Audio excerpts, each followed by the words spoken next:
En seguimiento a la metodología propuesta para el presente módulo y después de este breve receso, nos permitimos dar continuidad a la presentación del tema Experiencias de Derecho Comparado, a cargo del maestro Jorge Humberto Mesa Flores, de quien me permito exponer una breve síntesis curricular. El maestro Mesa Flores es licenciado en Derecho, con mención honorífica, egresado de la Facultad de Derecho de la UNAM. Es especialista en Derechos Humanos, integrante del staff regular de la Secretaría Ejecutiva de la Comisión Interamericana de Derechos Humanos. Actualmente trabaja en el Grupo de Corte, el cual está encargado de la gestión directa de los casos ante la Corte Interamericana de Derechos Humanos. Anteriormente, trabajó como abogado de la Relatoría de Defensoras y Defensores de Derechos Humanos de la Comisión Internacional de Derechos Humanos. Desde que fue creada en el 141 periodo de sesiones. En su país trabajó en el Instituto de Investigaciones Jurídicas de la UNAM y en la Coordinación de Especialidades en Derecho en posgrado de la UNAM. Ha sido consultor en varios proyectos de investigación en derechos humanos de instituciones públicas y en la Relatoría Especial para la Libertad de Expresión de la Comisión Interamericana de Derechos Humanos. Sin más que agregar, cedo el uso de la voz a nuestro ponente invitado, el maestro Jorge Humberto Mesa Flores, a quien también le damos la más cordial de las bienvenidas a esta Casa de Cultura Jurídica. Bienvenido, maestro.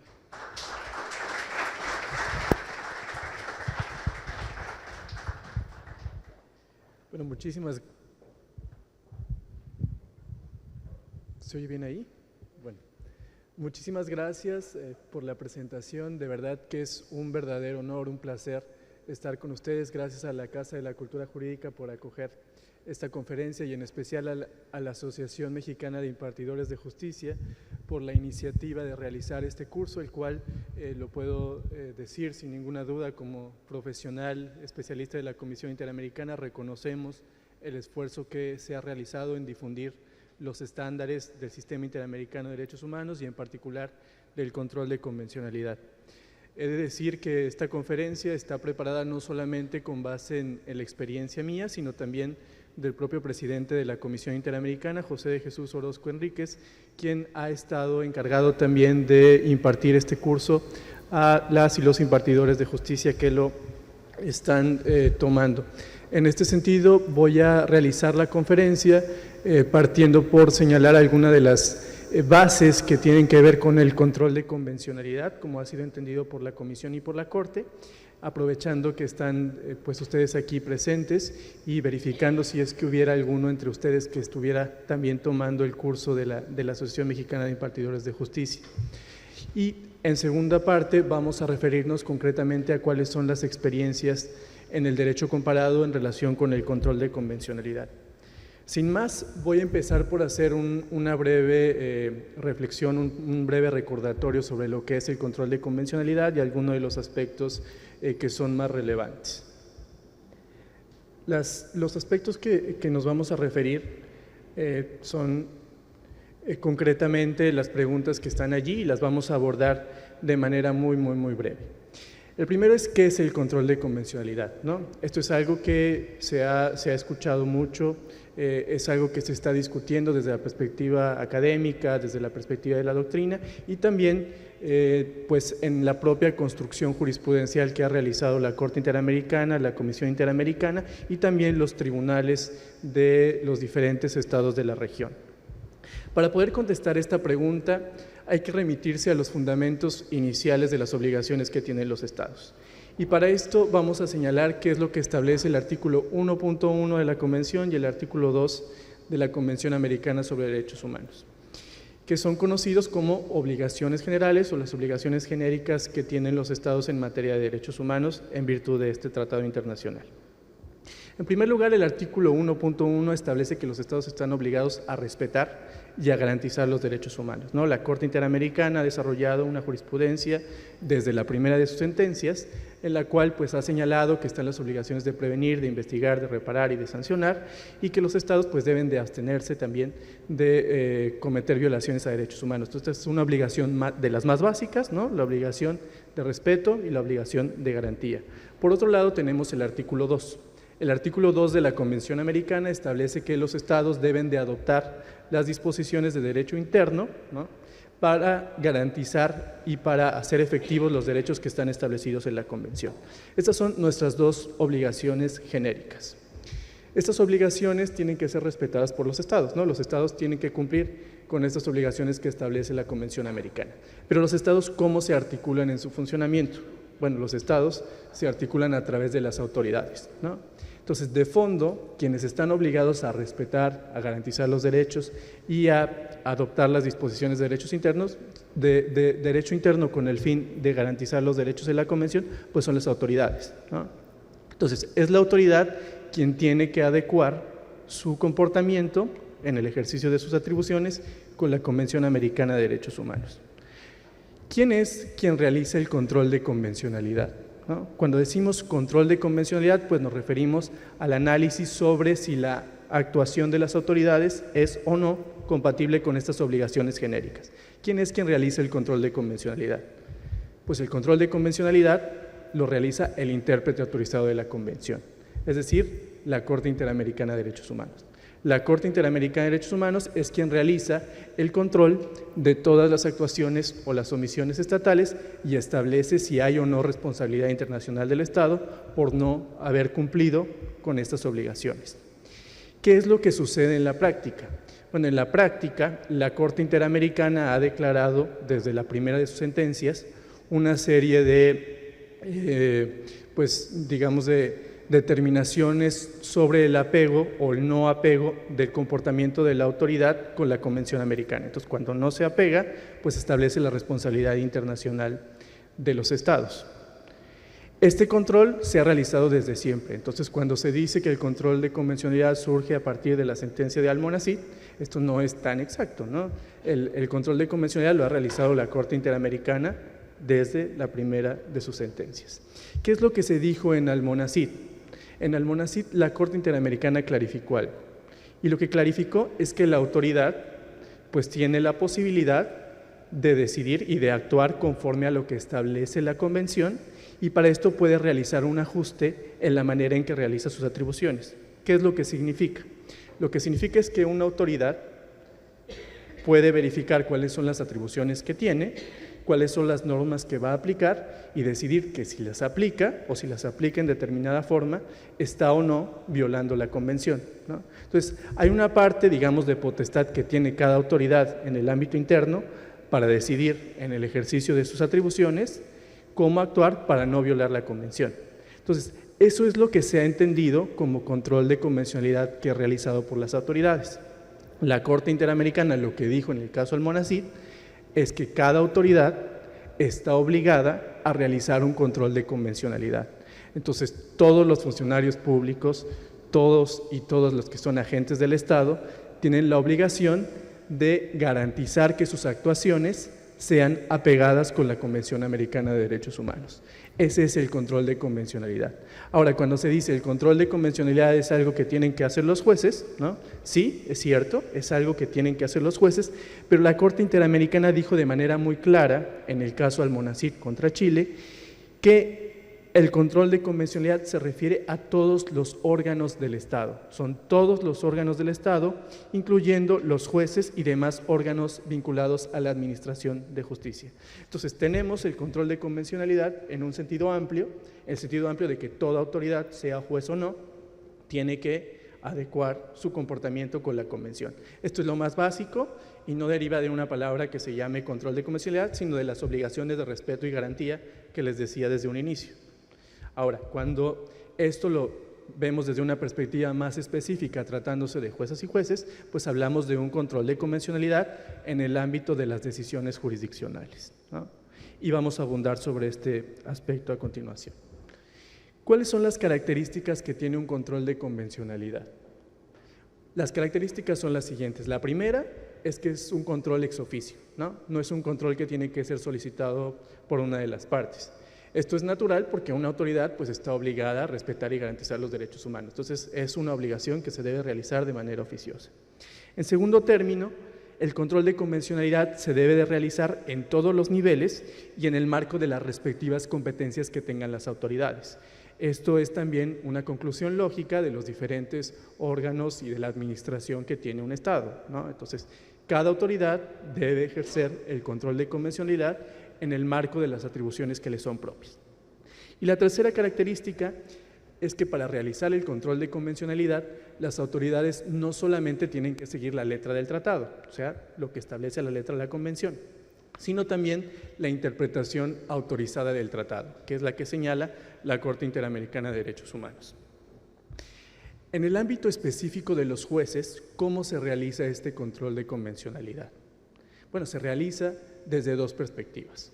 Una es verificando cuando va a aplicar una norma, si la norma es o no en sí misma incompatible con la convención. Si la norma admite una interpretación incompatible con la convención y otra interpretación que es compatible con la convención, ahí el ajuste que va a realizar el juez es optar por la interpretación que es compatible. Entonces, allí está haciendo un control de convencionalidad.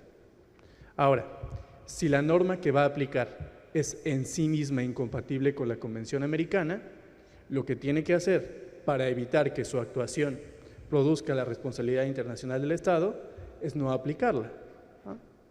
Estas son las maneras en que un juez puede realizar el control de convencionalidad. Pero no solamente el control de convencionalidad, como ya lo decía, es algo que estrictamente compete a los jueces. El control de convencionalidad y en general las obligaciones de respeto y de garantía le corresponden a todo el Estado y a todas las autoridades que integran el Estado. En este sentido, por ejemplo, cuando un juez está inaplicando una norma porque es inconvencional, lo natural sería que el legislador produzca o reforme la ley para evitar que siga existiendo esa norma, ¿no? Entonces, se debe de entender esta labor de garantizar y proteger los derechos como un todo articulado, ¿no? Un todo articulado en el que cada funcionario tiene determinadas atribuciones y todo se debe de encaminar para permitir que no haya norma alguna que sea violatoria de la Convención. Dicho lo anterior, vamos a profundizar un poco más en cuáles son los fundamentos jurídicos de este control de convencionalidad. En primer lugar, vamos a recordar un poco acerca de los principios de derecho internacional y como ustedes ya sabrán, la Convención de Viena sobre Derecho de los Tratados pues es el instrumento internacional que por excelencia establece cuáles son los principios que rigen lo relacionado con el derecho internacional y los tratados. Lo que se dice en el artículo 26 de la Convención de Viena es lo que conocemos como el principio de pacta sunt servanda, ¿no? ¿Qué significa el principio de pacta sunt servanda? Bueno, pues que los pactos deben ser cumplidos, ¿no? En el caso del artículo 26 de la Convención de Viena, lo que señala es que todo tratado en vigor obliga a las partes y debe ser cumplido de buena fe. Hay quienes han interpretado esta norma y dicen, bueno, cuando se refiere al pacta sunt servanda es que se debe de cumplir lo que dice el tratado, pero es la letra del tratado, ¿no? Esto ha evolucionado, esto ya no se entiende de esa forma. Podemos observar que hay una serie de pronunciamientos de la propia Corte Interamericana, en particular hay unos votos del juez Cansado que se basan en algunos estudios que realizó el Instituto Max Planck, ¿no? Y concretamente en una enciclopedia de Derecho Internacional, en donde llegaron a la conclusión de que este principio ha evolucionado y se entiende como que los estados deben cumplir las obligaciones cuyo contenido es definido por el tratado. Esto es diferente a la letra del tratado. Cuando hablamos del contenido del tratado, se refiere a todo el sistema normativo que se produce por el propio tratado. Entonces, esto significa una comprensión dinámica del derecho, ¿no? Una comprensión dinámica en donde si un tratado establece que hay una autoridad que crean los estados para interpretar el tratado, lo que se produzca como resultado de esa interpretación también es derecho y hace parte del propio tratado. En este sentido, pues vale la pena recordar que la interpretación aparece como un acto de significación mediante el cual el órgano va a determinar el significado de los contenidos normativos. Y cuando determina el significado de los contenidos normativos, se hace una continuidad en el proceso de creación del derecho. En este sentido, el órgano que aplica o el órgano que interpreta las normas del tratado, pues hace que haya un curso constante de nueva creación y de aplicación del derecho. Esto sucede en todos los tratados de derecho internacional y es congruente con el principio que se ha señalado en muchas ocasiones, el principio de soberanía de los estados, ¿no?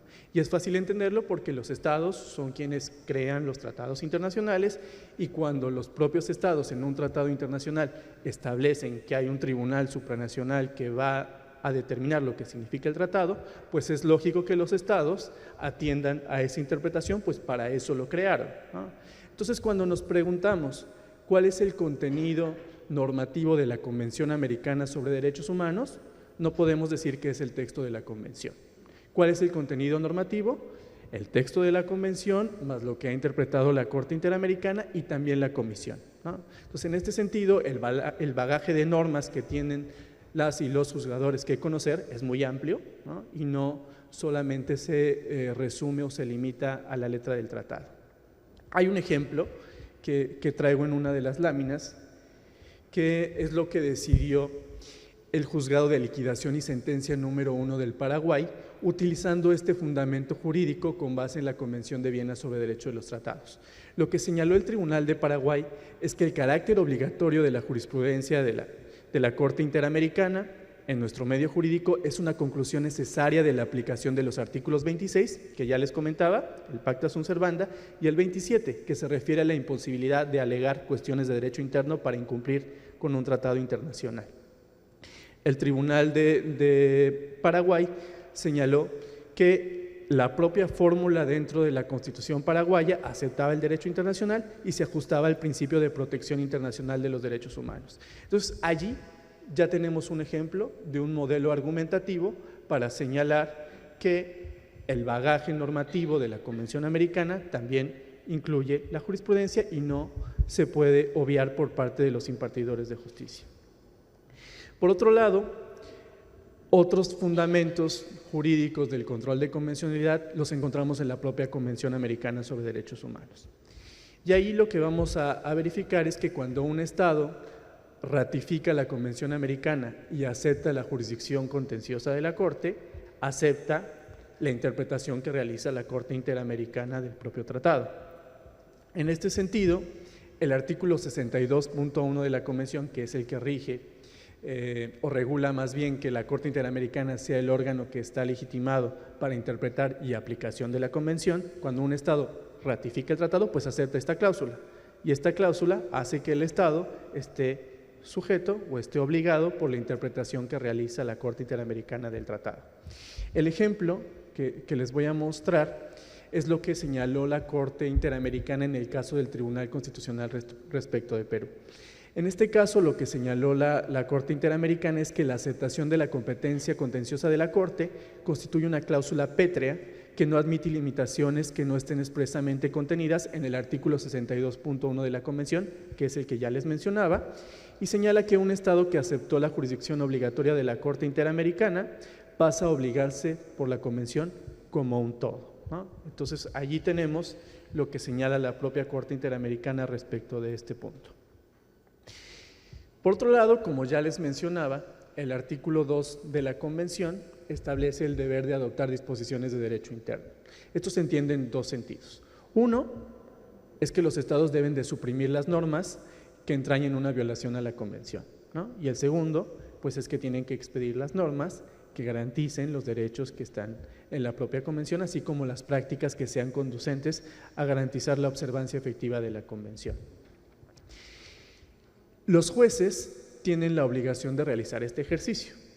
Cuando un juez está realizando una decisión, pues suprime aquella norma que sea incompatible o hace una interpretación que sea compatible. Entonces es un ejercicio constante que deben de realizar los jueces. Entonces allí tenemos el fundamento jurídico también del control de convencionalidad, el artículo 2 de la Convención Americana sobre Derechos Humanos, que en relación con el artículo 25, que se refiere a protección judicial, hace que los jueces tengan este deber de hacer interpretaciones compatibles o suprimir las normas que sean incompatibles. Entonces el fundamento jurídico es el artículo 2 y el artículo 25 de la Convención, pero además tenemos otro fundamento, que es el artículo 29 de la Convención Americana.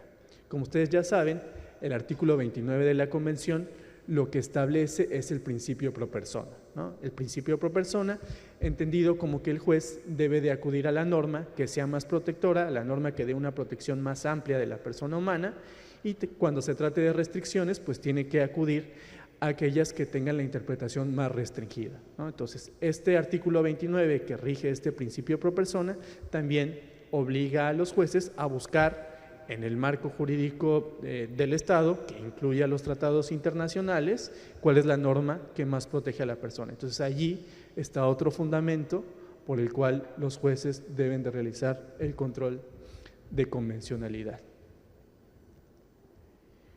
Tenemos aquí el caso de Argentina. Esta es una sentencia de la Corte Suprema en el caso Ekmetjan contra Sofovich, donde la Corte de Argentina señaló que entre las medidas necesarias en el orden jurídico interno para cumplir con el fin del pacto, o sea, la convención, deben considerarse comprendidas las sentencias judiciales.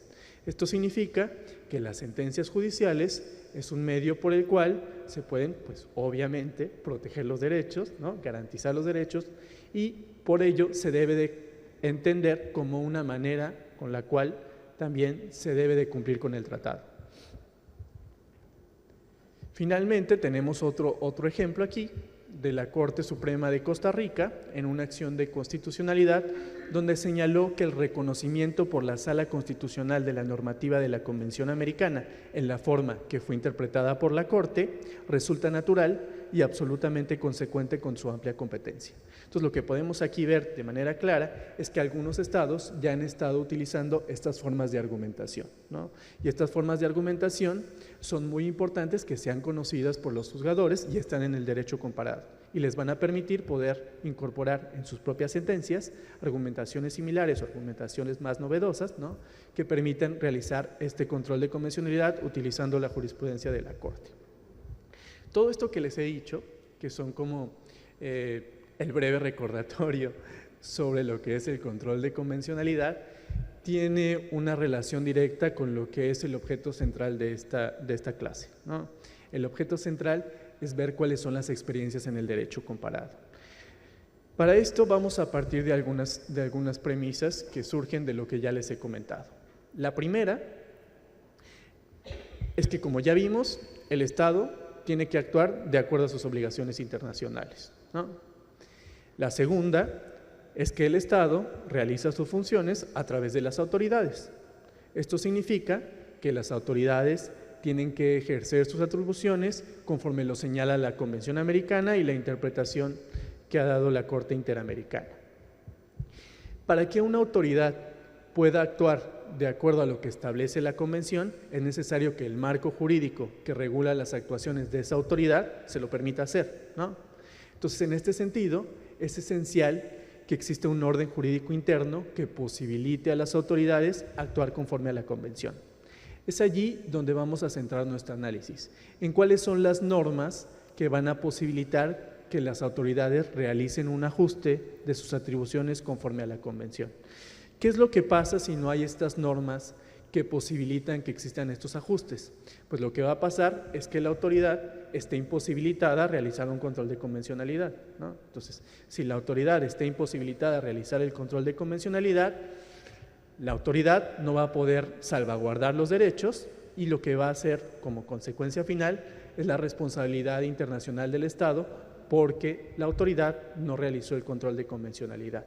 Entonces, es esencial que en los marcos jurídicos de los estados se tengan este tipo de normas que van a posibilitar este diálogo entre la esfera internacional y la esfera nacional.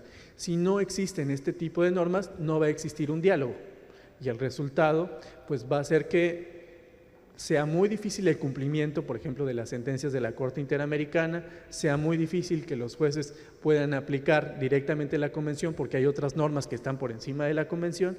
Entonces, es muy difícil articular un flujo que es necesario para que las decisiones y la jurisprudencia de la Corte permee dentro de las jurisdicciones internas.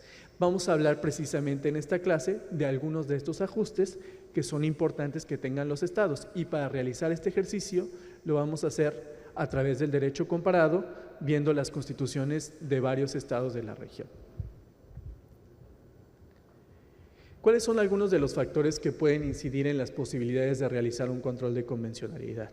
Bueno, ahí tenemos algunos, ¿no? Uno es la jerarquía de los tratados de derecho internacional en el régimen jurídico del Estado. Otro es la consagración del principio pro persona. Un tercero es la existencia de cláusulas abiertas a la recepción de nuevos derechos. Y un cuarto es el reconocimiento de la aplicabilidad directa de los tratados de derecho internacional. Vamos a explicar cada uno de estos puntos y vamos a verificar también en la práctica cómo cuando están estos factores se favorece mucho más la incorporación de la jurisprudencia y que los jueces puedan realizar el control de convencionalidad. Vamos a empezar por la jerarquía de los tratados internacionales. Cuando hablamos de jerarquía, pues nos referimos a cuál es el lugar que ocupan los tratados internacionales dentro del orden jurídico del Estado, ¿no? Los niveles que podemos identificar son los siguientes. Primero, un nivel supraconstitucional. ¿Esto qué significa? Bueno, significa que los tratados de derecho internacional están por encima de la Constitución. Otro de los niveles es la jerarquía constitucional. Es cuando los tratados están al mismo nivel que la Constitución. Otro de los niveles es el nivel supralegal. Esto significa que los tratados están por encima de las leyes, pero por debajo de la Constitución. El siguiente punto es el nivel legal, cuando los tratados tienen el mismo nivel que las leyes, lógicamente por debajo de la Constitución. Y hay otro grupo de estados que no establecen una jerarquía específica de los tratados de derecho internacional, ¿no? Vamos a empezar a analizar estos ejemplos. Pero antes de pasar a la siguiente lámina, me voy a permitir darles un ejemplo muy concreto de cómo la jerarquía de los tratados internacionales afecta la posibilidad de realizar un control adecuado de la convención. Para esto vamos a hablar del ejemplo argentino, ¿no? En Argentina, después de las reformas de 1994, los tratados internacionales adquirieron la jerarquía constitucional, ¿no? Esto lo vamos a ver posteriormente. Pero antes, los tratados tenían la jerarquía de ley, ¿no? Era así como en los años anteriores a los 90 estaba regido los tratados internacionales en el ámbito normativo argentino. En los años 40 hubo un fallo que es muy conocido de parte de un tribunal argentino, que es el caso Merck Química contra el gobierno de la nación. En este caso, tomando en cuenta que la jerarquía es legal, ¿no?, lo que consideraron los jueces es que los tratados internacionales solo podían operar cuando las leyes no cubrieran el aspecto que regulaba el tratado, ¿no? Entonces, lo que dijo la Corte es: ¿en qué situación es cuando una ley no podría cubrir lo que está en el tratado, ¿no? ¿Qué tipo de situación? Dijeron, bueno, pues las situaciones de guerra, ¿no? Porque en las situaciones de guerra, pues es cuando las leyes pues no se van a aplicar y hay una situación de conmoción. Entonces, lo que señaló la Corte es que los tratados internacionales respondían a los tratados de guerra, mientras que en tiempo de paz aplicaban las leyes, ¿no? Entonces, veamos que allí hay una, digamos, una competencia muy residual para tratar o para poder utilizar los tratados de derecho internacional. Pero esto no fue lo único que señaló la Corte de Argentina. Con el paso de años, 20 años después, en los años 60, en el caso Martin y Compañía Limitada contra la Administración General de Puertos, teniendo en cuenta que los tratados internacionales tenían el nivel de ley, lo que dijo la Corte de Argentina es lo siguiente. Dijo, bueno, si se emite una ley posterior al tratado internacional, lo que aplica es lo que nosotros conocemos, que es que ley posterior deroga tratado internacional anterior, ¿no? Entonces, la consecuencia que señaló ahí la Corte de Argentina es que, bueno, si se expedía una ley que modificara lo que se había establecido en el tratado, pues el tratado ya había sido derogado, ¿no? Eso lo señalaron en los años 60. Después, en los años 90, la Corte de Argentina, específicamente en materia de derechos humanos, tomó en cuenta la interpretación que les decía desde el principio de la conferencia, la interpretación de la Convención de Viena sobre Derecho de los Tratados. Entonces, utilizando la Convención de Viena, la Corte Suprema de Argentina se dio cuenta de que los tratados internacionales no podían ser derogados por una norma interna, ¿no? Y que tenían preeminencia incluso sobre el ámbito interno. Entonces, la labor jurisdiccional del juez hizo que los tratados internacionales tuvieran jerarquía constitucional. Ya después esto se reconoció en la propia norma constitucional a través de una reforma y la vamos a estudiar. Pero podemos ver en este ejemplo cómo la jerarquía de los tratados internacionales impacta de una manera muy determinante. Pero por otro lado, también podemos observar cómo la labor jurisdiccional puede ayudar a compatibilizar o a mejorar las situaciones que constitucionalmente no permiten este flujo del que les hablaba. Bien, vamos a empezar a hablar por los estados que tienen una jerarquía supraconstitucional, ¿no? Tenemos en este grupo a la Constitución de Bolivia, a la Constitución de Ecuador y a la Constitución de Costa Rica. ¿Qué es lo que señala la Constitución de Bolivia? Bueno, la Constitución de Bolivia, ahí lo podemos ver en el artículo 256, señala que los tratados e instrumentos internacionales en materia de derechos humanos que declaren derechos más favorables a los contenidos en la Constitución se aplicarán de manera preferente a esta.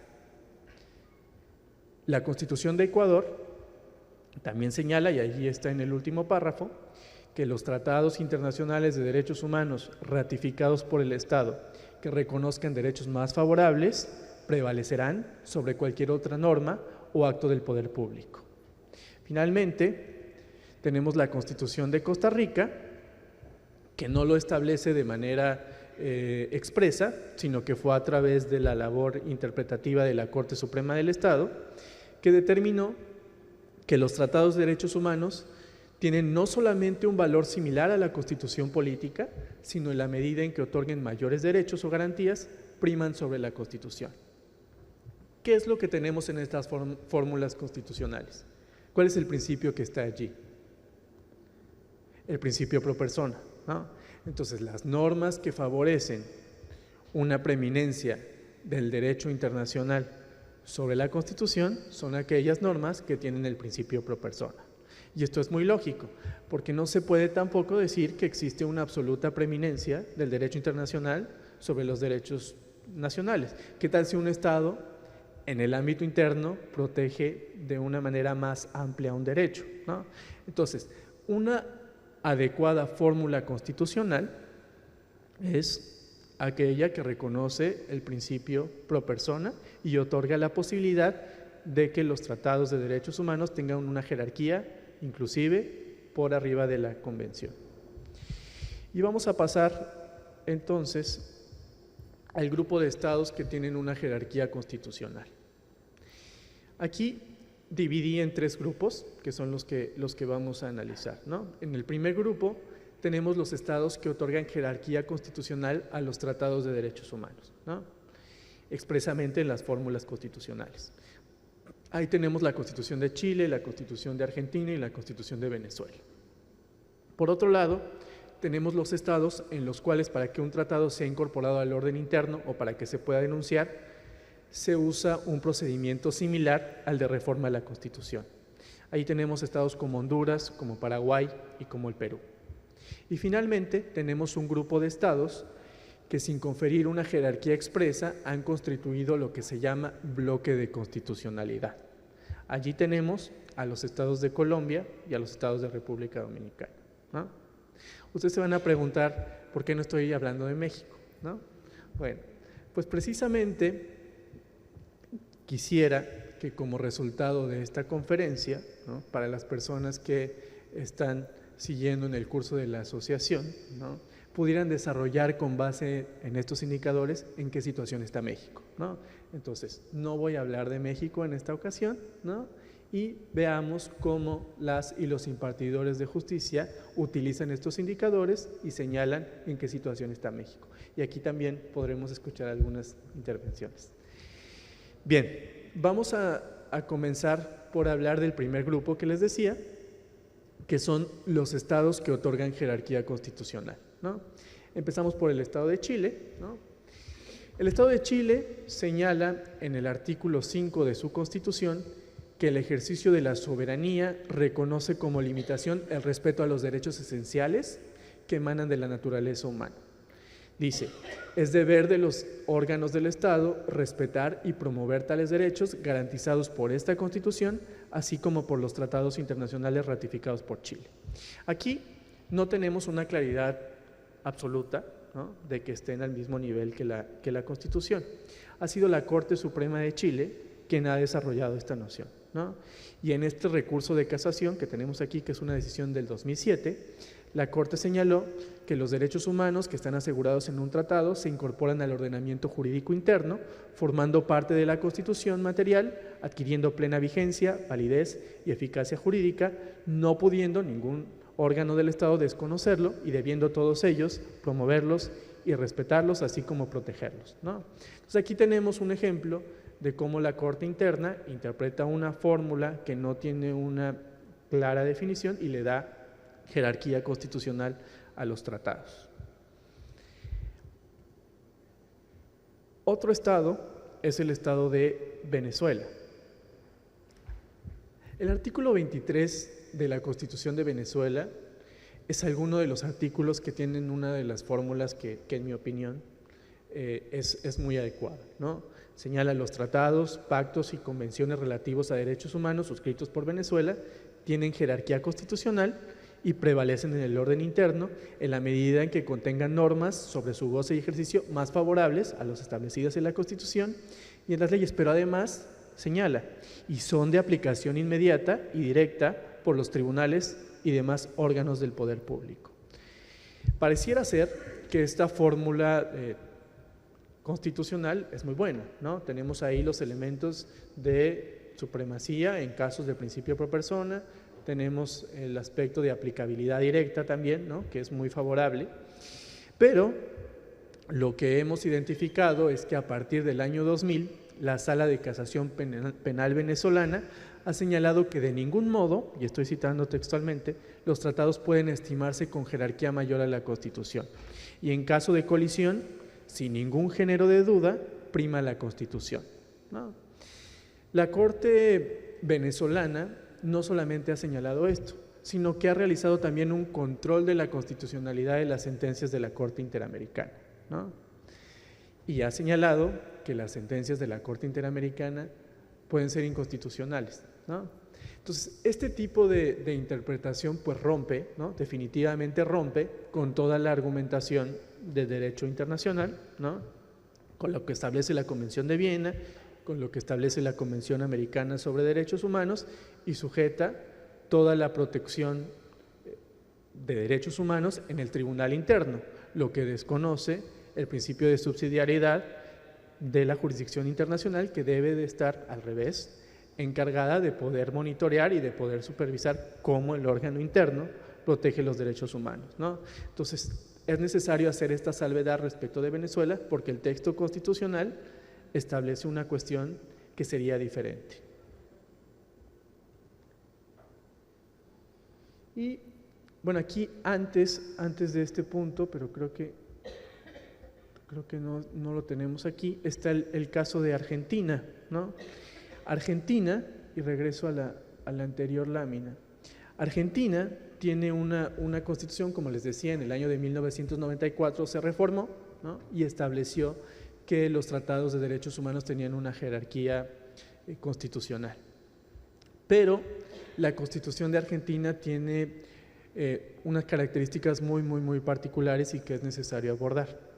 La primera es que el artículo 75 de la Constitución establece dos tipos de jerarquías, ¿no? Establece algunos tratados de derechos humanos que tienen jerarquía constitucional, pero señala a su vez que el resto de tratados que no están establecidos en la primera lista, para adquirir jerarquía constitucional, tienen que ser aprobados por 2/3 partes de la totalidad de los miembros de las cámaras, ¿no? Entonces aquí tenemos una dicotomía, ¿no? Los tratados internacionales que por el propio constituyente dijeron ya, están en el nivel constitucional, y por otro lado, aquellos que requerirían esta mayoría para incorporarse. Esto fue, digamos, en en la formulación inicial de la Constitución de Argentina. Después ha habido una labor muy importante de la Corte Suprema Argentina, donde ha realizado un control de convencionalidad muy amplio de las normas que existen en el marco jurídico argentino y ha llegado a conclusiones muy importantes. Una de ellas es en el caso que les comentaba, en el caso Mekhan, allí señaló que se podría realizar un control de convencionalidad, no solamente lo hizo con un caso, ¿no?, con una sentencia de la Corte Interamericana, sino con una opinión consultiva, ¿no? Entonces aquí tenemos un aspecto importante. El control de convencionalidad no solamente es con casos, y no solamente es con casos que se refieran al Estado en particular, sino a todos los estados, pero además también se realiza con las opiniones consultivas. ¿Por qué se utilizan las opiniones consultivas como un parámetro de control de convencionalidad? Porque es la interpretación que realiza la Corte Interamericana del Tratado, ¿no? Entonces, un juzgador no solamente tiene que conocer la jurisprudencia de la Corte Interamericana entendida como los casos o las sentencias que versan sobre casos, sino también de las opiniones consultivas. En esta sentencia concreta del Estado de Argentina se realizó un control de convencionalidad utilizando la opinión consultiva número 7, que se refiere al derecho de rectificación. Hay otra sentencia en Argentina que es el caso Brámajo. En esta sentencia, la Corte de Argentina no solamente realizó el control de convencionalidad con los instrumentos que ya les he señalado, sino además señaló que los informes de la Comisión Interamericana de Derechos Humanos son un criterio orientador dentro de las funciones de control, digamos, de la compatibilidad de las normas internas y las decisiones internas con la Convención. Entonces, ahí tenemos un ingrediente más. Las y los juzgadores tienen que conocer todos los informes de la Comisión Interamericana en sus 50 años de existencia, ¿no? Entonces, esto es muy importante porque son parámetros también de convencionalidad. Para las personas que tomaron o los que están participando en el curso, había una sentencia en particular, una sentencia que se les dejó como una de las actividades leer, ¿no?, y que se trataba precisamente de una decisión en la cual la Corte de Argentina señaló la inconstitucionalidad de una norma interna que permitía la prisión perpetua de niños, niñas y adolescentes, ¿no? Entonces, lo que hizo la Corte Argentina es decir que esta norma de prisión perpetua era inconvencional porque estaba en contra de un informe de la Comisión Interamericana. Esto fue valorado por la Corte Interamericana en el caso Mendoza y otros, prisiones perpetuas, ¿no? Y es un ejemplo muy importante de cómo es necesario que también las y los juzgadores miren hacia los informes de la Comisión Interamericana. Bien, pasamos entonces, aquí voy a adelantar las láminas, al segundo grupo de estados en cuanto a la jerarquía constitucional, que son los estados que establecen un procedimiento de incorporación de tratados similar al de la reforma constitucional. Aquí tenemos al estado de Honduras, al estado de Paraguay y al estado de Perú. ¿Qué es lo que establece la Constitución de Honduras? Bueno, ahí lo vemos, ¿no? La Constitución de Honduras establece que cuando un tratado internacional afecte una disposición constitucional, debe ser aprobado por el mismo procedimiento que rige la reforma de la Constitución antes de ser ratificado por el Poder Ejecutivo. Y señala que en caso de conflicto entre el tratado o convención y la ley, prevalecerá el tratado internacional, ¿no? Esto ha sido interpretado por varios tratadistas, por varios juristas, ¿no?, entre ellos Héctor Fixamudio, ¿no? Él ha señalado que este tipo de normas que tienen un procedimiento más dificultoso, ¿no?, más difícil para poder reformar, para poderse incorporar al orden jurídico, hacen que tengan una jerarquía constitucional porque tienen el mismo proceso, ¿no? Entonces, aquí podemos ver un ejemplo de fórmula constitucional donde precisamente se realiza ese tipo de procedimiento o se establece ese tipo de procedimiento similar al de reforma de la Constitución. Igual en el caso de Paraguay, ¿no?, se establece que los tratados internacionales relativos a derechos humanos no podrán ser denunciados sino por los procedimientos que rigen para la enmienda de esta Constitución, ¿no? Esto significa, pues básicamente, que si los tratados internacionales ya fueron incorporados al orden jurídico del Estado, para poder digamos, renunciar a esos derechos, se tendría que reformar la Constitución, ¿no? Es básicamente el parangón que podemos hacer, entonces por eso que los estamos ubicando en jerarquía constitucional. Y el otro ejemplo es la Constitución del Perú. La Constitución del Perú de 1993 señala que los tratados celebrados por el Estado forman parte del derecho nacional y cuando el tratado afecte disposiciones constitucionales deben ser aprobados por el mismo procedimiento que rige la Constitución antes de ser ratificado por el presidente de la República.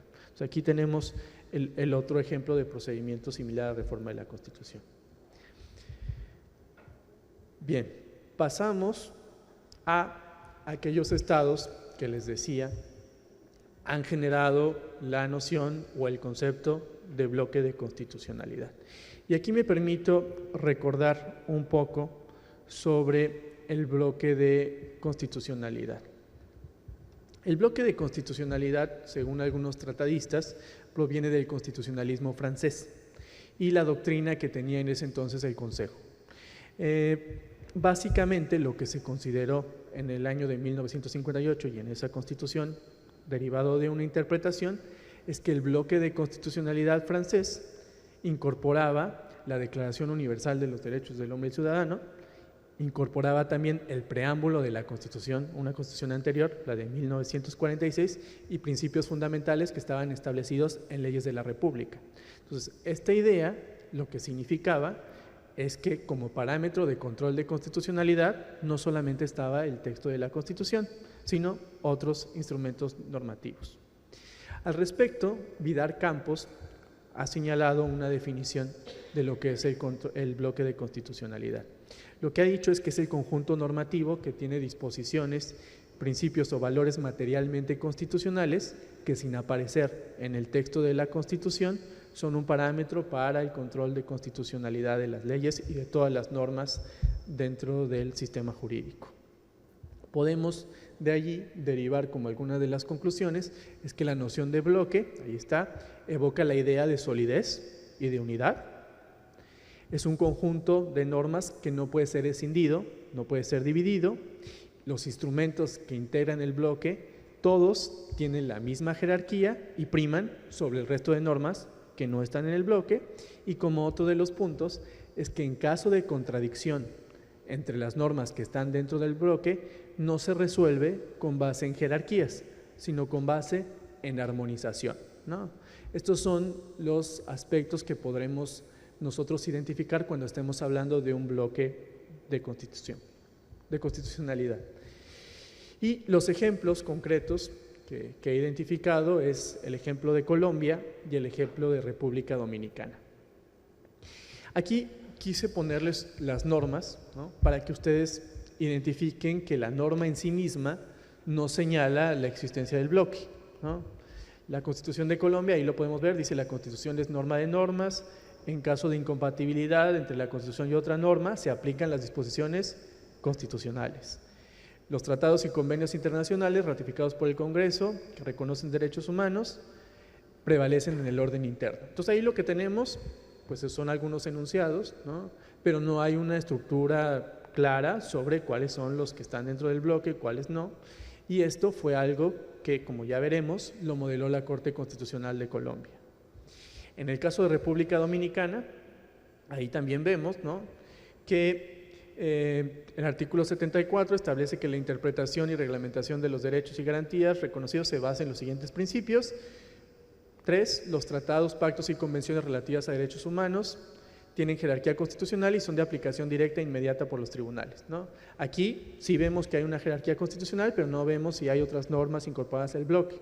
Entonces aquí lo que me interesa resaltar es que en el ámbito de las tradiciones jurídicas latinoamericanas, el bloque de constitucionalidad se ha construido a través de la labor jurisdiccional, ¿no? Y esto es algo muy importante entenderlo así, porque pues varias de las constituciones que hay en Latinoamérica pues datan de varios años. Entonces es muy importante la labor que pueden realizar las jueces al realizar este tipo de interpretaciones.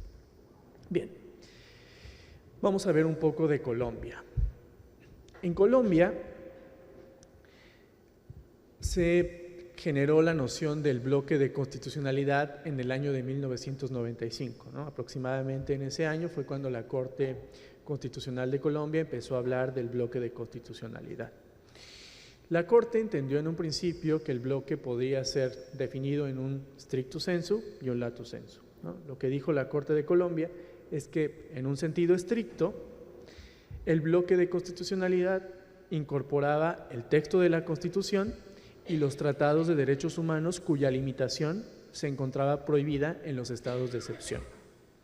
En un sentido amplio, lo que dijo la Corte Constitucional de Colombia es que además de lo que ya estaba incluido en el sentido estricto, se incluían los principios establecidos en las leyes orgánicas y en las leyes estatutarias. Vamos a resumir un poco esto de una manera más sencilla y solamente enfocándonos al tema de derechos humanos.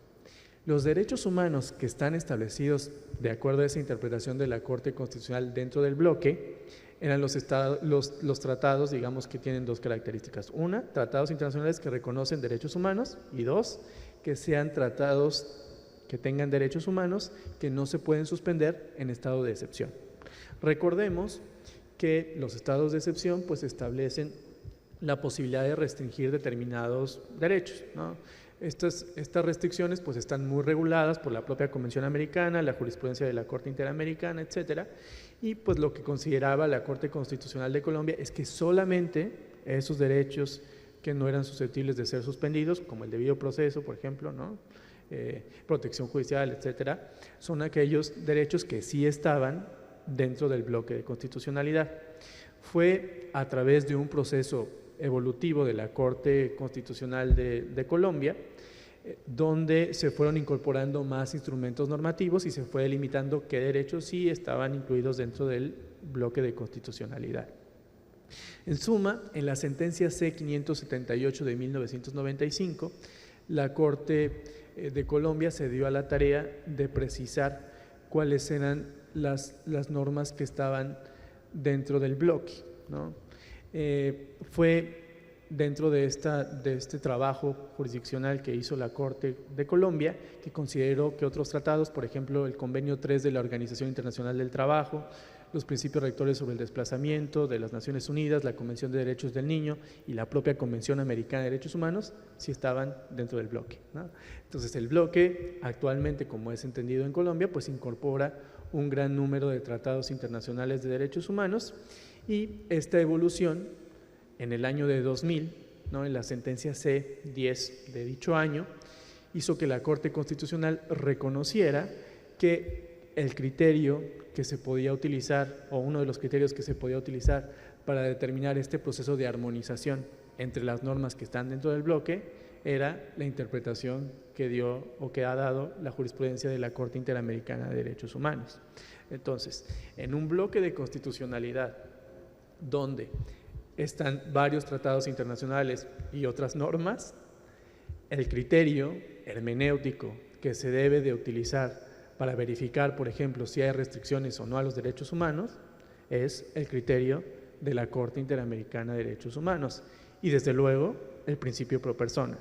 Entonces, cuando se dice que los derechos humanos están sujetos a las restricciones del texto constitucional, ¿no?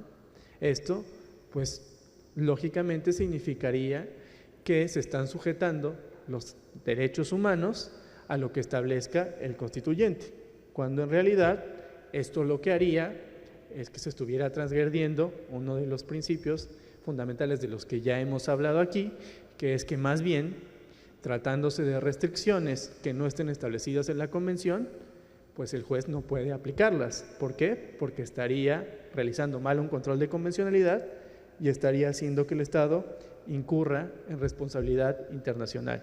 Entonces, no puede aceptarse desde la perspectiva del derecho internacional que un texto constitucional que establezca restricciones sean aplicadas a derechos humanos que tienen una protección más amplia en el texto y en la interpretación que ha dado la Convención Americana, la Corte Interamericana de Derechos Humanos. Si queremos identificar cuáles son las restricciones que puede haber en un derecho, pues son las restricciones que establece la Convención y las restricciones que ha dicho la Corte Interamericana de Derechos Humanos. Bien, en el caso de República Dominicana, Allí fue la propia Corte,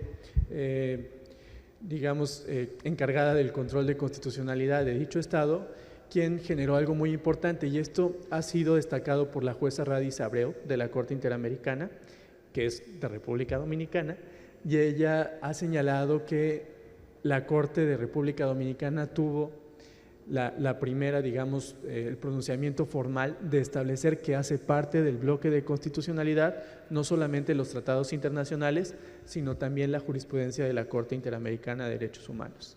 No solamente en los casos que se refiere a República Dominicana, sino en general de todos los casos.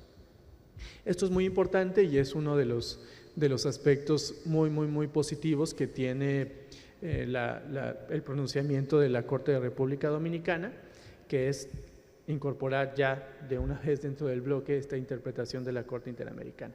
Sin embargo, la Comisión Interamericana, en sus labores de monitoreo de la situación de los derechos humanos, ha observado que en algunas ocasiones, pues este trabajo de armonización utilizando la interpretación de la Corte Interamericana no se realiza de acuerdo a los parámetros que han sido establecidos por la propia Corte Interamericana, ¿no?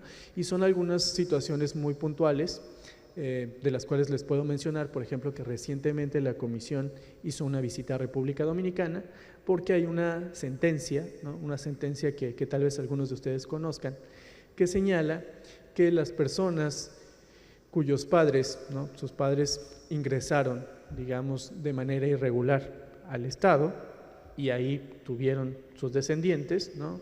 La ilegalidad o la irregularidad de cómo entró el padre se transmite al hijo, entonces, o a la hija. Entonces se niega el principio del ius soli, ¿no? El ius soli se niega y se está en un proceso paulatino de desnacionalización de las personas cuyos padres ingresaron hace varios años a República Dominicana.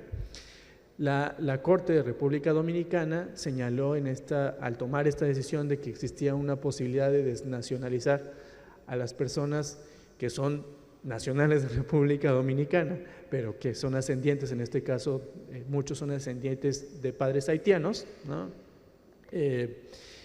Señaló que había una armonización con las normas internacionales de derechos humanos, ¿no? La Corte Interamericana está conociendo de un caso, el caso TIDE, ¿no? Que fue precisamente la audiencia de este caso en México. Seguramente algunos de ustedes pudieron ver o pudieron asistir a las audiencias que se realizaron de la Corte Interamericana aquí en México, y pues el caso central que se tomó ahí en cuenta pues fue el caso de personas que eran de ascendencia haitiana que fueron expulsados de República Dominicana, y dentro del debate que está sometido por la Comisión ante la Corte se encuentra precisamente verificar si el Tribunal de República Dominicana, al pronunciarse esta decisión, realizó o no un adecuado control de convencionalidad. Vamos a esperar cuál es la decisión de la Corte Interamericana, pero si ustedes quieren conocer la posición de la Comisión, la pueden encontrar en la página web de la CIDH y pueden consultar el caso. Bien. Vamos a continuar con aquellos estados que tienen normas que establecen una jerarquía supralegal, es decir, arriba de las leyes, debajo de la Constitución. Aquí encontramos la Constitución de El Salvador, que señala en su artículo 144 que los tratados internacionales celebrados por El Salvador con otros estados o con organismos internacionales constituyen leyes de la República al entrar en vigencia conforme a las disposiciones del mismo tratado y de la Constitución. La ley no podrá modificar o derogar lo acordado en un tratado para El Salvador, y en caso de conflicto entre la ley y el tratado, prevalece el tratado, ¿no?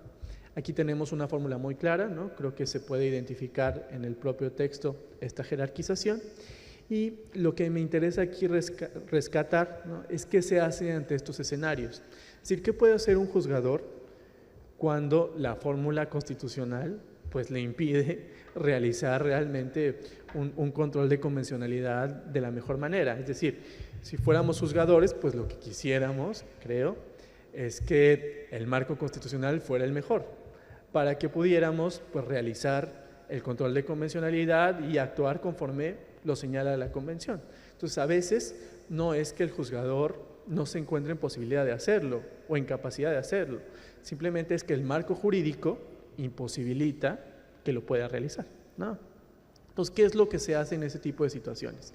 Bueno, aquí tenemos un ejemplo. La Sala Constitucional de la Corte Suprema de Justicia de El Salvador lo que consideró es lo siguiente: la confluencia entre la Constitución del derecho internacional de los derechos humanos en la protección de los derechos humanos confirma que la relación entre ambos no es de jerarquía, sino de compatibilidad, y por lo tanto el derecho interno, y eso vale para el derecho constitucional y la jurisdicción constitucional, debe abrir los espacios normativos a la regulación internacional sobre derechos humanos. Entonces, lo que hizo la Corte de El Salvador en esta decisión es cambiar el entendimiento de jerarquía por compatibilidad, ¿no? Esto es una fórmula argumentativa muy importante y que puede resultar muy útil. También se puede entender que en aquellos estados donde prima, por ejemplo, la Constitución, los derechos humanos que están en la Constitución se interpretan conforme lo establece la Convención Americana y la jurisprudencia de la Corte. Entonces, no es una cuestión de jerarquía, sino de entender cómo se interpretan los derechos que están en la Constitución, ¿no? Esto es una fórmula novedosa y esto es el trabajo que tienen que realizar las y los juzgadores que son garantistas de los derechos humanos y que conocen cómo debe de articularse el sistema normativo atendiendo a los compromisos internacionales de un Estado. Bien. Pasamos al otro grupo de estados que tienen una jerarquía legal, ¿no? Aquí es difícil identificar algún tipo de norma, ¿no? Se dijo alguna vez, por ejemplo, que la Constitución mexicana, como establece que formarán la ley suprema de la Unión, ¿no? Los tratados internacionales, que tenía el nivel de ley, ¿no? Eso se dijo por algunos tratados y ahora la situación puede ser diferente. Otro de los ejemplos que se decía es la Constitución de Uruguay, ¿no? La Constitución de Uruguay tampoco tiene una fórmula muy definida y algunos tratadistas señalaban que se debía de entender como que los tratados tenían el nivel de ley, ¿no? Aquí podemos observar en el caso de Uruguay un trabajo muy importante por parte de su corte, y quienes están participando en el curso tuvieron la oportunidad de leer una sentencia muy importante sobre la ley de caducidad en Uruguay, ¿no? Lo que hizo la Corte uruguaya es decir que utilizaba las normas jurídicas que estaban habilitados los jueces para utilizar, para realizar un control constitucional, ¿no? Pero al realizar ese control constitucional incorporó como elementos de interpretación lo señalado por la Corte Interamericana y la Comisión. En este caso concreto, pues la prohibición que han hecho los órganos internacionales de derechos humanos para que los estados impongan amnistías, ¿no? Para evitar la investigación y la sanción de las personas que cometen graves violaciones a derechos humanos, en este caso en la dictadura uruguaya. Entonces, ¿cuál fue el ejercicio que realizó la Corte uruguaya? Un ejercicio de interpretación o de control constitucional, tomando en cuenta, para darle contenido a esos derechos, lo que se ha señalado en la jurisprudencia de la Corte, ¿no? Entonces ahí tenemos otro modelo argumentativo que puede ser utilizado. Y finalmente, tenemos como la cuarta categoría aquellos estados que no establecen una jerarquía clara. Y ahí pues les puse los ejemplos de la Constitución de Barbados, la Constitución de Brasil, Nicaragua y Panamá, ¿no? Veamos, por ejemplo, que la de Panamá dice: la República de Panamá acata las normas de derecho internacional, ¿no? Entonces eso, pues no tenemos claridad. Otra, la de Brasil, la República Federativa de Brasil se rige por los siguientes principios: prioridad a derechos humanos, ¿no? Entonces no hay claridad. Nicaragua dice: la Constitución política es la carta fundamental de la República, las demás leyes están subordinadas a ella. No tendrán valor alguno las leyes, tratados, órdenes o disposiciones que se opongan o alteren sus disposiciones. Entonces no está ahí mencionado, ¿no? Y no sabemos cuál es la jerarquía. Y finalmente, bueno, con la de Barbados es algo similar, ¿no? Señala que la Constitución pues es la ley suprema de Barbados, ¿no? Y que los demás órganos normativos pues están sujetos a esta Constitución. Sin embargo, no señala, si bien pone los tratados debajo de la Constitución, no señala cuál es la posición que tienen los tratados respecto de las otras leyes. Entonces, no hay una posición clara en esas fórmulas constitucionales. ¿Cuál es el problema de este tipo de fórmulas? Bueno, el problema tiene mucho que ver con seguridad jurídica o inseguridad jurídica, ¿no? Porque puede haber algunos juzgadores que al interpretar esas normas realicen un adecuado control de convencionalidad y señalen que se deben de entender a través de diferentes interpretaciones como las que ya hemos visto, ¿no? Para otorgarle preeminencia a la interpretación de la Corte o lo que establece la Convención Americana.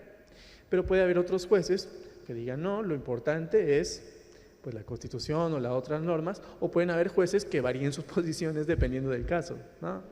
Entonces, este tipo de fórmulas son peligrosas, ¿no? Son peligrosas por los efectos que pueden tener como consecuencia. Y aquí les voy a poner un ejemplo, el ejemplo de Panamá, ¿no? Ahí ya habíamos dicho que Panamá dice que se acatará, ¿no?, lo que establezca el derecho internacional. Lo que señaló uno de los jueces, ¿no?, de la Corte Suprema de Justicia de Panamá en una sentencia de 1990 es que el artículo 8 de la Convención Americana, que se refiere a las garantías judiciales, integraba un bloque de constitucionalidad conjuntamente con el artículo 32 de la Constitución en cuanto se refiere a la garantía constitucional de un proceso justo. Esto pues era muy positivo porque engendraba la posibilidad de empezar a hablar de un bloque de constitucionalidad en Panamá, lo que ha sido desarrollado de manera consistente, como ya lo hemos visto, en el caso de Colombia o en el caso de República Dominicana. Sin embargo, la misma Corte Suprema de Justicia de Panamá, en una sentencia de 23 de mayo de 1991, señaló que los tratados internacionalmente, cito, formalmente solo tienen valor de ley, pues carecen de jerarquía constitucional.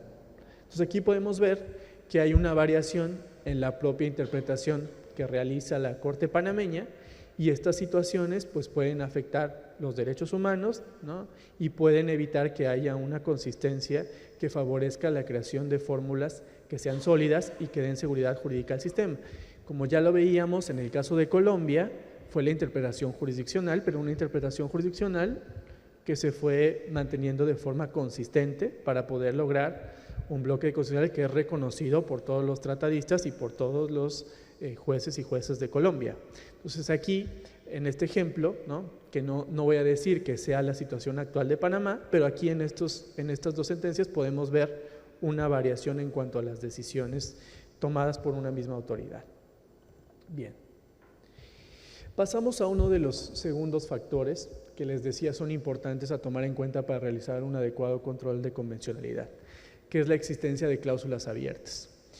Estos países que están ahí listados, Brasil, Bolivia, Chile, Colombia, Costa Rica, Ecuador, Honduras, Nicaragua, Panamá, Paraguay, Perú, República Dominicana, Uruguay y Venezuela, tienen cláusulas abiertas.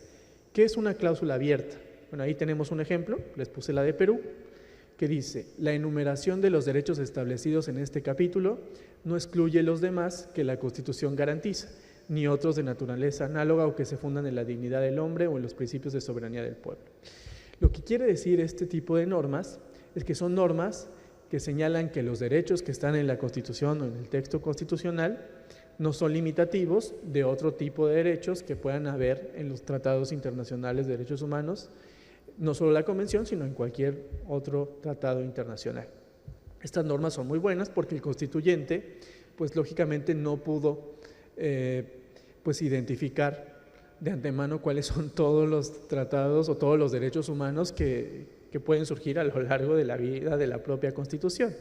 Entonces, estas fórmulas posibilitan que se puedan recibir nuevos derechos a los que ya están reconocidos. ¿Cuáles son aquellos textos constitucionales que son peligrosos? Los textos constitucionales que dicen, esta Constitución otorga, ¿no? Porque cuando se dice, otorga estos derechos A, B, C, D, pareciera ser que está haciendo una limitación. Aquí sería, digamos, función del juez hacer que se entienda que el texto constitucional no puede limitar los derechos humanos que el Estado está aceptando por la ratificación de otros tratados de derechos humanos, ¿no? Pero lo favorable es que existan estas normas de cláusulas abiertas. Y les pongo un ejemplo de Perú. En Perú, pues había un contexto, pues sobre todo en la época del conflicto, ¿no? En el cual pues se cometía desapariciones forzadas, etcétera, una serie de violaciones masivas a los derechos humanos. La Corte Interamericana pues ha tomado varios casos relacionados con desapariciones forzadas, ¿no? No solamente Perú, también en Honduras y en otra serie de casos, ¿no? Y ha determinado como uno de los componentes esenciales el derecho a la verdad. ¿Dónde está el derecho a la verdad? El derecho a la verdad está en el texto de la Constitución de Perú, no estaba. Estaba en el texto de la Convención Americana sobre Derechos Humanos, no está. ¿Dónde estaba el derecho a la verdad? En la interpretación que realizó la Corte Interamericana del artículo 8, garantías judiciales, 25, protección judicial, entendidos como una investigación diligente que permita conocer la verdad o esclarecer la situación y llegar a la verdad de lo que sucedió, ¿no? Entonces, el derecho a la verdad fue incorporado por el Tribunal de Perú gracias a esta cláusula abierta, ¿no? Entonces, este tipo de cláusulas permiten incorporar nuevos derechos. Y hay una serie de derechos en gestación, ¿no? Podemos hablar, por ejemplo, del derecho a defender los derechos humanos, ¿no? Hay una declaración de Naciones Unidas que establece que todas las personas tienen derecho a poder defender los derechos humanos. El derecho al agua, ¿no? El derecho al agua es algo también que se discute o que ya hay algunas, digamos, formulaciones más sólidas y también pueden ser recibidos por los estados. La propia Corte Interamericana, en el caso que ustedes ya conocerán, el caso Atala Rifo contra Chile, ¿no? Habló del componente de orientación sexual dentro del derecho a la vida privada. Entonces, el derecho internacional de los derechos humanos y concretamente la evolución jurisprudencial de los tribunales que están encargados de interpretar estos tratados tienen una dinámica que va generando o nuevos derechos o componentes de derechos ya existentes. Entonces, estas cláusulas son fundamentales para poderlos incorporar. Bien, otro de los puntos que les comentaba es el reconocimiento de la aplicabilidad directa de los tratados internacionales. Ahí tenemos dos ejemplos, ¿no? La Constitución de República Dominicana, que establece los tratados, pactos y convenciones relativos a derechos humanos son de aplicación directa e inmediata. Y la Constitución de Venezuela, que ya la habíamos comentado, que también establece son de aplicación inmediata y directa los tratados, pactos y convenciones. Estas fórmulas pues dan claridad al juzgador de que pueden tomar directamente el tratado y aplicarlo. En realidad estas fórmulas no son necesarias, ¿no? Porque ya sabemos que los juzgadores no solamente pueden, sino que deben hacerlo. Pero este tipo de normas pues favorecen que el juez tenga este fundamento interno para poderlo hacer. Bien. Bueno, voy a quedarme en la lámina anterior para resumir un poco estos aspectos que hemos visto. Hay algunos factores, y podemos señalarlo así como conclusión de esta parte, que pueden posibilitar que el marco jurídico interno realice estos ajustes. Y estos ajustes son lo que va a permitir a un juzgador realizar con mayor comodidad, ¿no? Digamos, con amplias atribuciones dadas por el propio marco jurídico interno, realizar un control de convencionalidad. Hemos visto cómo la jerarquía de los tratados internacionales de derechos humanos dentro del ámbito normativo puede facilitar o puede obstaculizar la incorporación de la jurisprudencia de la Corte Interamericana y la posibilidad de realizar el control de convencionalidad. Hemos visto también cómo las cláusulas abiertas pues favorecen la recepción de nuevos tratados y es importante que estén en el diseño constitucional. Finalmente hablamos también del principio pro persona, ¿no? La importancia de que esté consagrado el principio pro persona y sobre la aplicabilidad directa de los tratados internacionales de derechos humanos. Lo ideal, y atendiendo a la experiencia en el derecho comparado, es que cuando estos indicadores están reunidos, ¿no? Por ejemplo en Colombia, ¿no? En Colombia hay varios de estos indicadores reunidos, es mucho más sencillo que los jueces realicen un adecuado control de convencionalidad. Si no están reunidos estos indicadores en el marco interno, no debe ser un obstáculo para que el juez realice el control de convencionalidad. Sin embargo, es tarea del legislador posibilitar que existan estas normas que posibilitan los ajustes para lograr el diálogo entre la jurisdicción internacional o los tratados internacionales y las funciones que pueden realizar los jueces por disposición de su marco normativo. Es por eso que el derecho internacional es útil para los jueces para poder conocer cuáles son aquellas fórmulas argumentativas que han utilizado algunos jueces de otros países de las Américas para poder lograr el control de convencionalidad aún con los obstáculos normativos, y es útil para los legisladores para saber qué reformas deben adoptar para permitir que los jueces garanticen una protección judicial adecuada. Bien, en suma, esto es lo que podríamos hablar sobre el tema de experiencias en el derecho comparado, ¿no?, que espero puedan profundizar a través de pues nuevas sentencias, nuevas decisiones de parte de juezas y jueces de la región. Estos son ejemplos muy emblemáticos, ¿no?, que espero que puedan haber sido útiles para identificar esta serie de obstáculos y las ventajas de una argumentación adecuada. Y finalmente, el último punto de esta presentación es referirme al caso práctico. Es un caso práctico que tuvieron los participantes del curso que realizar desde el primer día de esta semana, y el día de hoy tendrían que haber entregado su resolución al caso. Entonces vamos a resolverlo aquí para señalar el control de convencionalidad que tenían que realizar. El ejercicio era realizar un control de convencionalidad de estas normas, ¿no? Estas normas, que es el artículo 250 de la Constitución del Estado, llámele que sea, ¿no?, pero es verificar qué aspectos podrían ser relevantes o no para analizar si correspondía realizar un control de convencionalidad. Voy a permitirme leer las partes que son más importantes sobre este caso práctico. El artículo trata sobre la detención preventiva, ¿no? Ya muchos y muchas de ustedes conocen la jurisprudencia de la Corte Interamericana tratándose de detenciones preventivas. Este artículo establece que el juez de control, a solicitud del Ministerio Público, puede decretar la privación preventiva de la libertad del imputado siempre que se acredite la existencia de los siguientes requisitos. 1, que sea un hecho punible que merezca pena privativa de libertad y cuya acción penal no se encuentre evidentemente prescrita. 2, que existan elementos fundados de convicción para estimar que el imputado ha sido autor o partícipe de la comisión de un hecho punible. 3, que exista una presunción razonable por la apreciación de las circunstancias del caso particular, de peligro de fuga o de obstaculización en la búsqueda de la verdad respecto de un acto concreto de la investigación.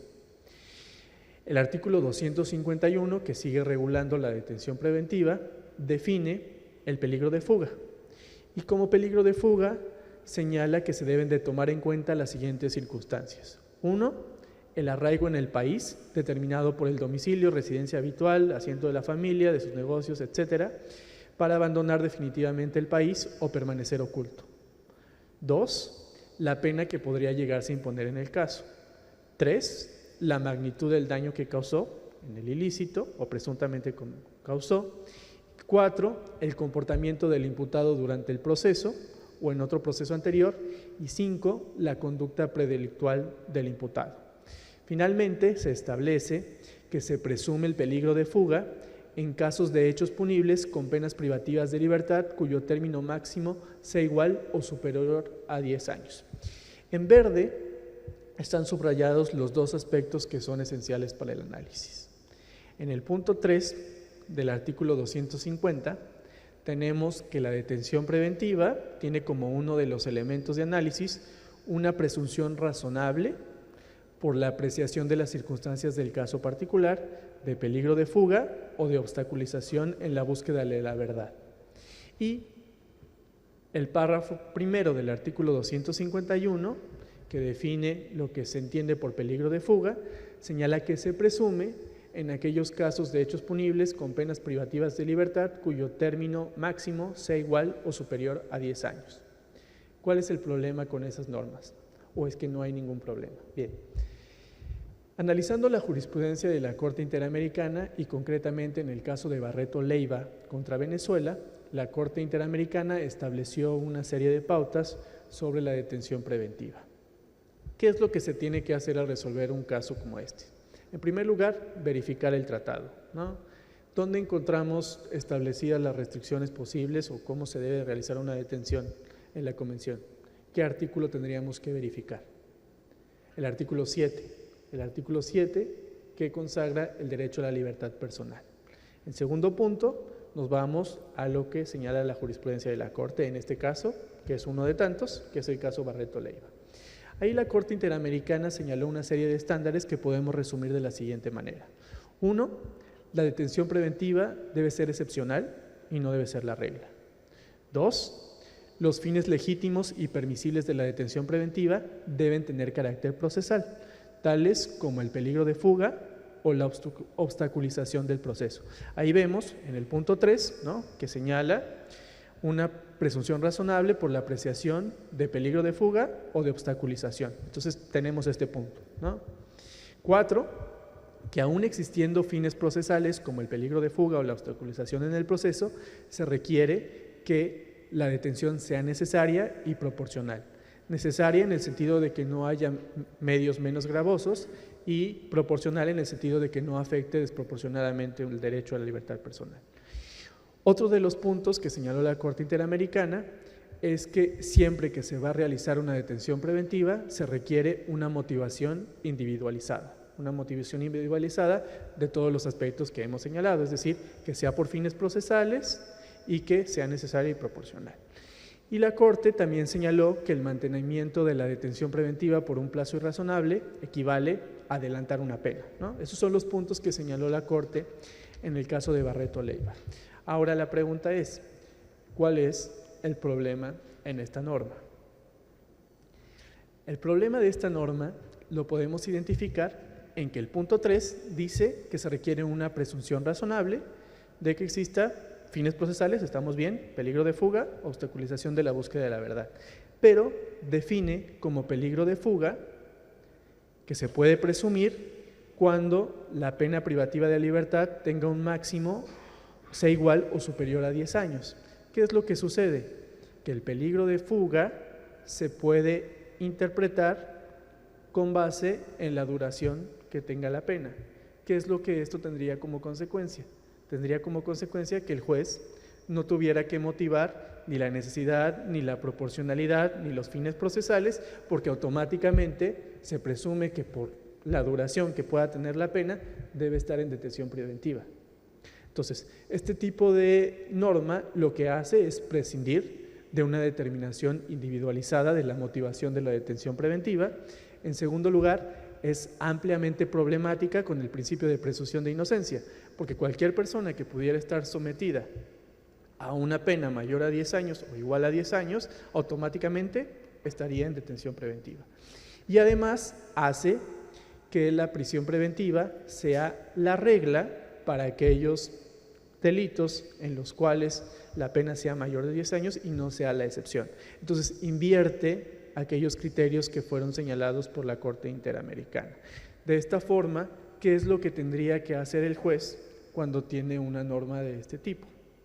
Bueno, lo que tendría que hacer es, aun cuando la norma señala que debe de entender de manera automática el riesgo de fuga cuando la pena sea mayor de 10 años, tendría que realizar una motivación individualizada sobre los principios de que sea por fines procesales, de que sea necesaria y de que sea proporcional. ¿Por qué? Porque si realiza esta motivación, estaría cumpliendo con lo que dice la Convención Americana.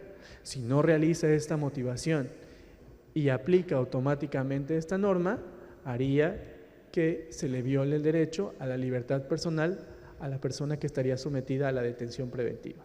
Entonces, aquí tenemos que identificar la importancia vayamos a recordar un poco la importancia de que los jueces analicen las normas de manera muy acuciosa, la importancia de que conozcan los estándares que establece la Corte Interamericana, la Comisión y la jurisprudencia en el sentido amplio que ya hemos tenido.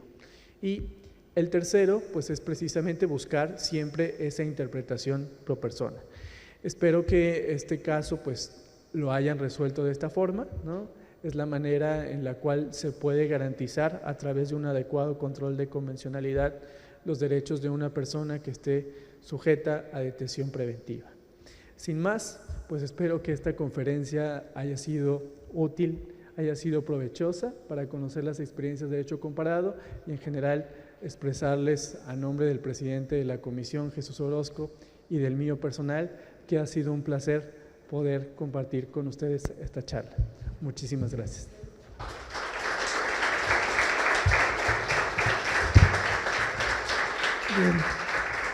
Bien, abrimos el periodo de preguntas y respuestas.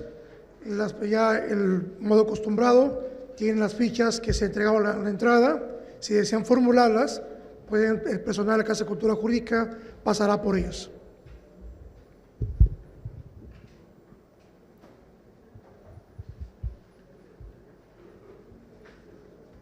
¿Ninguno por ahí? Ninguno. Bien, no habiendo preguntas que formular, vamos a dar por terminado formalmente nuestras actividades.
Sí, muchas gracias. Bueno, esta pregunta es más como del ámbito de las labores de promoción que realiza la comisión y de manera muy breve, pues le comento que la comisión sí tiene una función muy intensa de difusión de los estándares del sistema interamericano.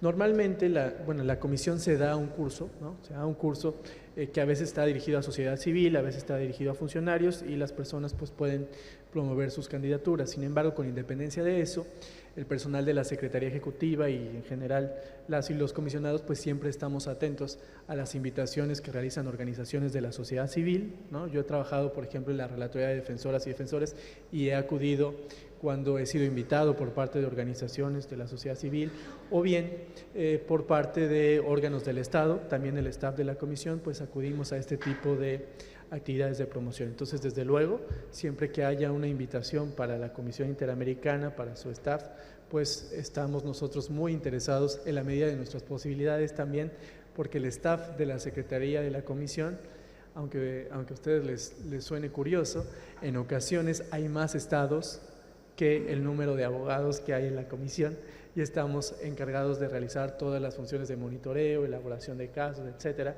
Entonces, en la medida también de que las posibilidades lo permiten, pues acudimos a este tipo de actividades y siempre es un placer poder compartir los estándares de la comisión. Sí, desde luego.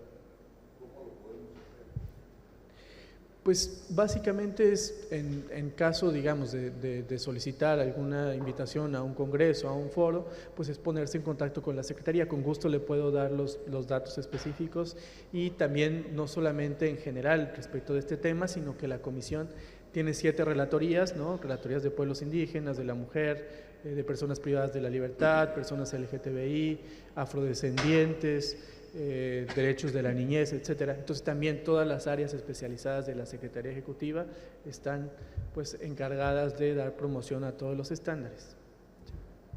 Bien, esta Casa de la Cultura Jurídica agradece y reconoce la excelente participación del maestro Jorge Humberto Mesa Flores,